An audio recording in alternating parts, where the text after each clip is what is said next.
Sa dami ng mga nababalita, mga insidente ng pananalisi kamakailan, halos araw-araw ay may nabibiktima. Ito mga sindikatong mabilis sa pagtalilis. At nito lamang buwan ng Pebrero at Mayo, dalawang insidente ng pagsalakay ng salisigang ang nabidyohan ng CCTV camera sa Padre Paura at sa isang mall sa Maynila. Ang laman nitong video at ang estilo ng pagsalakay ng kawatan, ibubuking namin.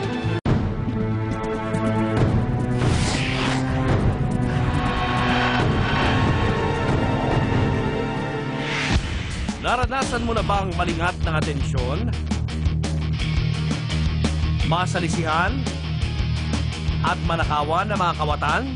Sa mga naiulat na kaso ng pagnanakaw ng mga salisigang sa iba't ibang lugar, dalawang kaso pa ng kanilang mga naging pagsalakay ang aming ibibisto para bigyang pabala ang publiko.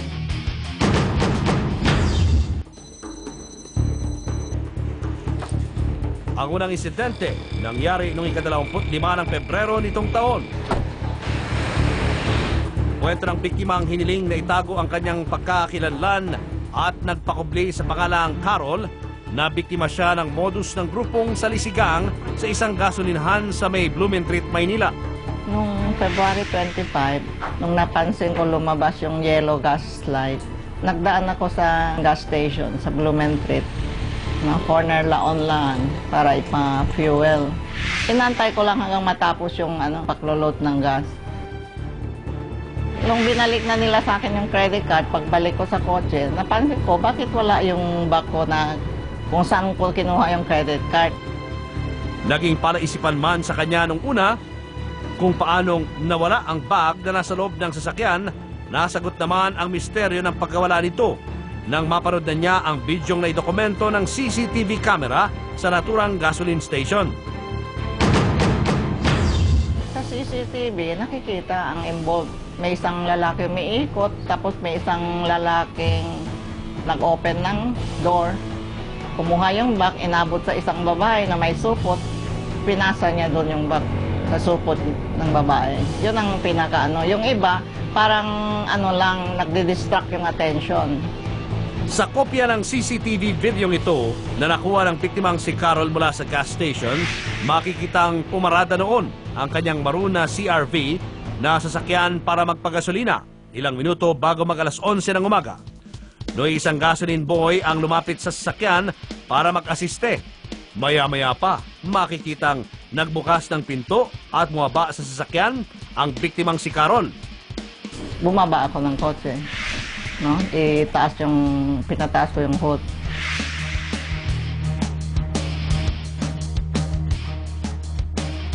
Ilang segundo ang lumipas, isa pang gasoline boy na nakasombrero ng pula ang mapapansing nakuna ng kamera na lumapit sa biktimang si Carol.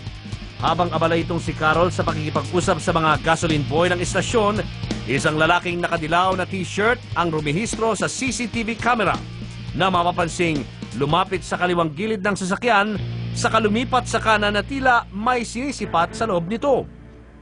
Sa pagrehistro ng lalaki sa CCTV camera, 3 babae pa ang kasabay niyang lumutang din sa eksena. Ang 2 babae na nakapayong na dilaw at ang isa lumapit at nagtanong pa sa biktimang si Carol. Nagtatanong na kung saan daw nagbebenta ng chichirias. Hindi siya umalis na pwesto doon.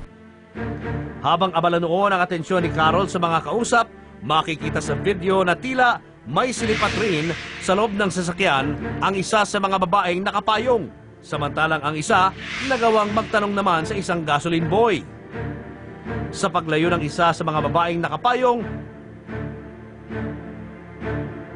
at ng nakadilaw na lalaki sa maroon na sasakyan ng biktima, isang naka-stripes na t-shirt na lalaki naman ang lumapit sa kanang bahagi ng CRV. Pagmasdang mabuti ang naging galaw ng lalaking ito. Binuksan ang pintuan sa passenger seat ng sasakyan.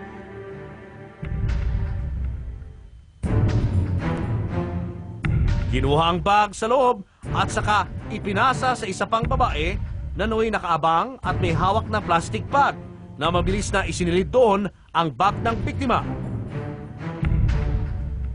Sa loob lamang ng ilang segundo, 80,000 pesos agad ang nakulimbat. matagumpay na nanakawan ang walang kamalay-malay na si Carol. Lahat ng pera, 4 na cellphone, mga credit card, passbook, bank book, checkbook, saka lahat ng mga personal things, nandun lahat.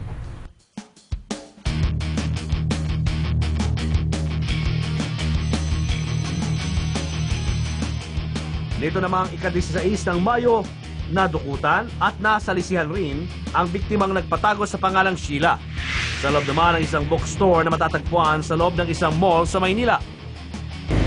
May dala akong 2 bag, kasama ko yung kapatid ko na nagpunta doon. Tapos eventually, habang nag-aantay ako na i-assist ng personal nila, nag-carry ko pa lang yung 2 bag ko. Tapos na-realize ko na lang na may bumunggo sa akin. Sa mga bidyong nakuna ng CCTV cameras na naka-install sa nasabing establishmento, nahagip ang naging galaw ng mga suspect na responsable sa pagkawala ng cellphone unit ng biktimang si Sheila. Sangkot ang 2 babae at isang bata.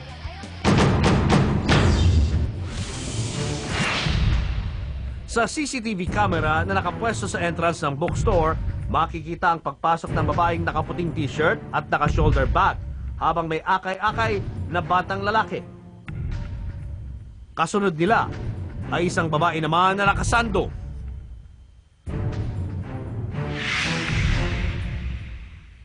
Pagdaan sa kamerang ito, mapapansing nauuna sa paglalakad ang babaeng nakaputi at ang batang akay niya kanina. Ito at kasama na ng nakasandong babae.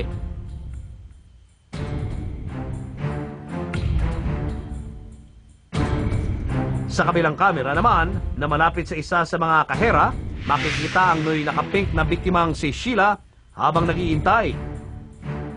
Maya-maya pa, mapapansing lumapit sa kinatatayuan ni Sheila ang 2 babae at ang batang kanilang kasama.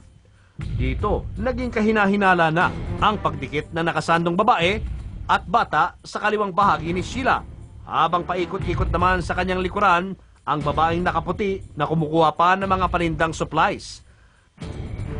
Naramdaman ko na lang, parang merong babae na nasa harapan ko na parang may kausap na bata. Parang wala, yung attention ko, parang na-catch din nila. Ito yung babanggain siya.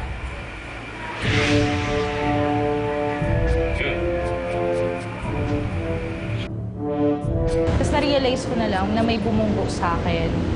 Tapos nung palabas na ako, ko lang na-realize na naka-open na yung zipper ng bag ko, tapos nawawala na yung iPhone 4 ko.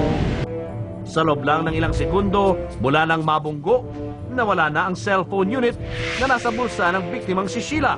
Habang tila makikita pa sa kuwang ito ang paglayo ng 2 babae at ng bata sa biktima. Ang babaeng nakaputi na dumikit kay Sheila, nahagip pa ng CCTV camera habang sinasauli ang mga supplies na kanina'y kinuha nito.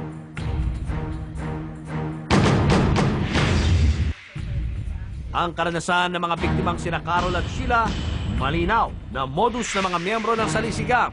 Ayon sa investigador na humahawak sa naging reklamo ni Carol mula sa Quezon City Police District Station 1, simulado ang naging galaw ng grupong sumalakay at nagnakaw sa bag na naglalaman ng mga mahalagang kagamitan ni Carol sa gas station.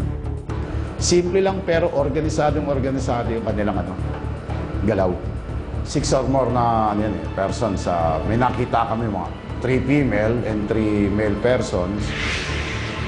Yung galaw nila, they are organized kasi merong attention seeker o yung tinatawag na urot para makuha yung attention ng doktora while nasa baba siya. Tapos mapapansin mo, itong mga nakadilaw, yung isa, pumesto dun sa mga nagpipill up na passenger jeepney na nakakover. Tapos itong lalaki, bago pa man nangyari yun, nakita mo na tinitignan niya kung ano yung nasa loob, sumilip-silip siya. Then, nung na-execute na nila yung plano nila, binuksan niya na. Pero makikita mo yung mga kasama, talagang yung tinatakpan nila yung nangyayari para walang makakita. Dagdag pa ng tinatawa ng pulisya, ito ang unang pagkakataon na humawak sila ng ganitong klase ng modus ng salisi na naganap sa isang open space. This is the first time na mangyari sa amin. Tsaka mapapansin mo, sabi mo nga, open space. Pero hindi, kahit na open space yan they are vulnerable kapag merong opportunity. Doon sa CCTV, although kitang-kita yung pangyayari, pero yung mukha, hanggang nag-glimpse lang tayo ron, yun lang mismo. Pero hindi natin na-establish yun. Ang insidente naman ng pagkawala ng cellphone unit ni Sheila ayon sa kinatawan ng Station 3 ng Manila Police District ay bihasang tirada ng sindikato ng Salisi. Organisado po yung mga galaw nila. Actually, meron pa nga silang kasamang bata para ma-distract nila minsan yung attention. Yung sinasabing yung pinamili niya na parang coloring book, isa yung sa ginamit niya na parang pantake po doon sa hindi makita ng mga katabi na kinuha niya yung iPhone sa bag ng complainant. Isang larawan din ng babae na nakuha mula sa gallery ng Theft and Robbery Division ng Manila Police District ang tila nalalapit raw ang itsura sa isa sa mga babaeng suspect. Initially nga po, nagpunta yung complainant sa theft and robbery at sabi ng mga operatiba ron, meron silang gallery doon at ito nga yung retrato na pinakamalapit sa mukha ng isang suspect. Samantala, dahil hindi malinaw ang pagkakakilanlan at mukha ng mga suspect, base na rin sa mga ebidensyang video, isang paalala ang binitawan ng otoridad para maging armado ang publiko at maiwasang maging biktima nitong mga kawatan. Kailangan mapagtansin, maging maingat. Kasi anywhere, alam mo yung mga masasamang loob na yun nag-aano yan opportunity yan. Kapag nagkaroon ng opportunity yan, yun na. Pag kami bumubunggo o kaya naman may git-git ng git-git o lapit ng lapit sa kanila na hindi naman nila kakilala, pwede po nila sabihin sa security na yung pong taong yun parang kainahinala ang kilos. Maging ang mga biktimang sina Carol at Sheila, ilang aral rin ang natutunan bunsod ng kanilang mga naging karanasan na sanay kapulutan rin ng babala. Dati, kung dating ng kampante ka at least na yun, hindi, very suspicious. Maging suspicious ka parati. Parang you think the worst of everybody na. Yun, kailangan mas dobleng ingat din ako na sa mga gamit ko. Saka huwag basta-basta magtitiwala. Sa kabi-kabilang mga kaso ng pagsalakay ng salisigang, malaking bagay pa rin para makaiwas ang pag-iingat at pagiging alerto ng publiko dahil kung walang makikitang pagkakataon itong mga sindikato, mababawasan na rin ang mga maloloko. At hanggat ang mga biktima ay lalantad para talupan itong mga estilo ng panggagancho, narito ang XXX na patuloy kayong ibubuko.